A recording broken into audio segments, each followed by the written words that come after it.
This one's from the US, so that's probably why it's taken us, a little while for the carrier pigeons to get the news over here.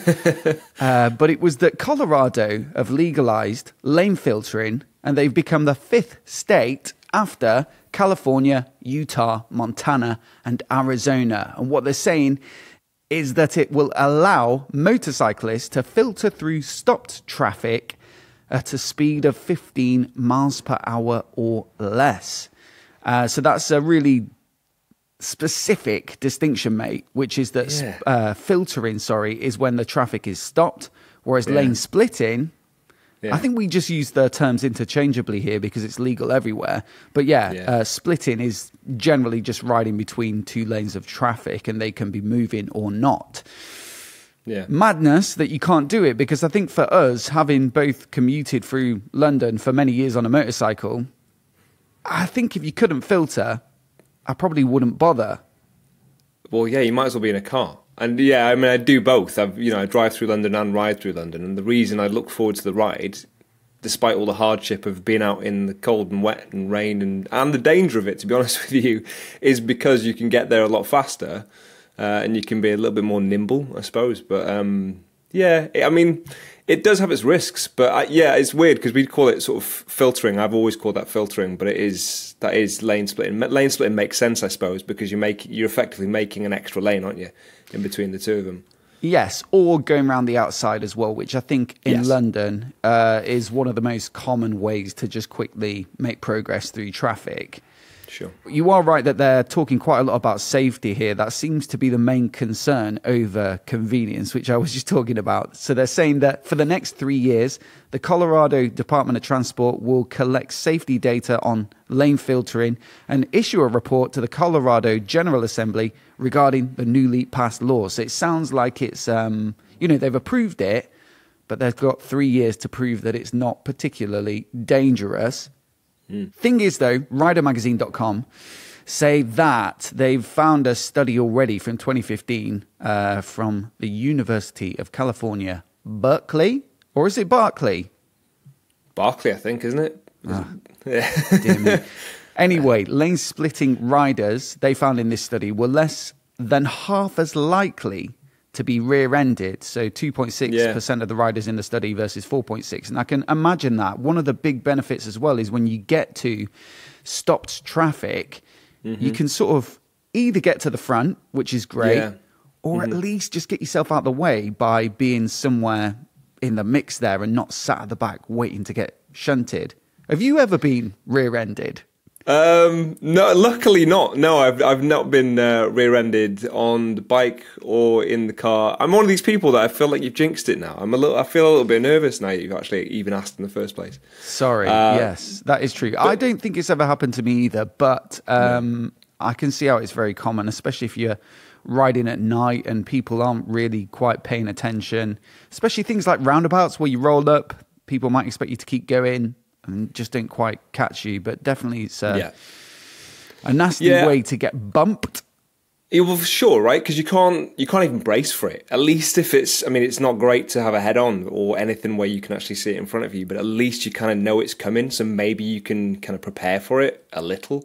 Genuinely, I guess the reason I'm a little bit nervous about you asking that is because I'm not happy with the brake light on my bike at the moment, and it is a sort of consideration that I don't think it makes it clear enough that I'm braking, and I'm a little bit worried that I need to be more visible. But yeah, the sort of position, I'm sure you do the same sort of thing when you're riding, right? Your road position, and I do leave myself a little bit exposed here, this probably isn't like the proper technical way of doing it, but it's just what I've learned, is to hang on to one corner of the car, so at least you can go around it if you need to. I think that's a really good piece of advice, and it is very important in this context because there was some good stats, like the lower likelihood of being shunted from the back, and that means there were fewer head injuries, so less likely, 9% of people splitting versus 17% of those not. A third less likely to sustain a torso injury, and even though fatalities are rare, they were reduced by more than half, so 1.2% of people using lane splitting versus 3% overall.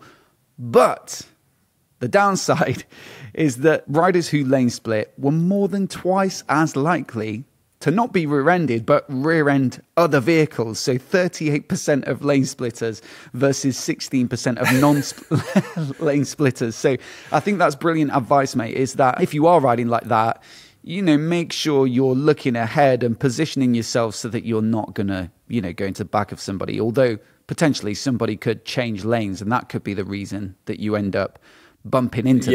Yeah, that sounds like it, isn't it? Normally that, for me, that follows like a gap of some sort. I've had that, in fact, a car sort of pull out on me, and it was as much my fault as theirs, clearly, but there was a truck and then a gap in front of it because the truck moved slower than the cars, and then the car that was on its left decided that, there's a gap there and I can swing into it, and they just moved, no indication, just there's a gap, move straight into it. And yeah, I was lucky to get away with that one, but I can see how that definitely would happen. And I thought you were going to ask me if I'd ever rear-ended anyone myself. And again, luckily... No, I already know. Yeah. Well-known fact about you. Yeah, luckily not as of yet. There's still time. Yeah. I think, look, I'm a huge fan of being able to use the bike to get places quickly, but you have to master the art. It's another discipline of riding with its own specific skill set, and that ability to read the road, read the kind of situation that you're in, and also think about the mentality of the people in the cars as well. Like if they're stuck in a really long line of traffic, the chances of somebody swinging a U-turn, especially in the city, are quite high. Taxis specifically, because they don't want to be sitting there, with dead time, not earning.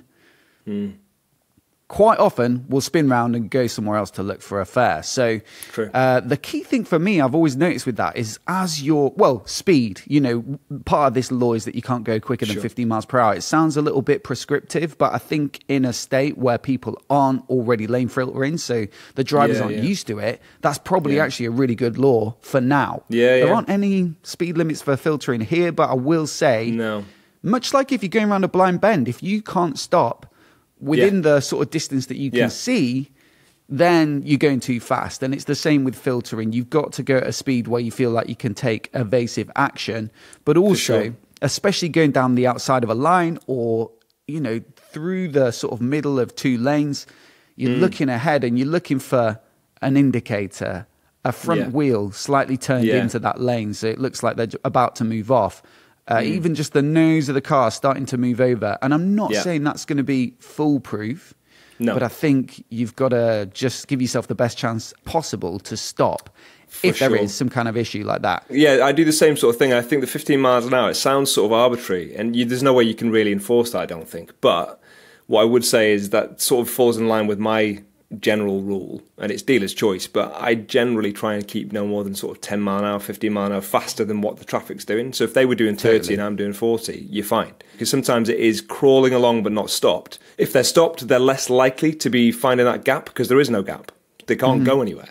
So I think sometimes that is a little bit safer, Ultimately, though, congratulations to the people of Colorado, because there's going to be some people who commute by motorcycle in an urban scenario there that are about to have their commute time halved, probably. So enjoy that and just take care while you're doing it.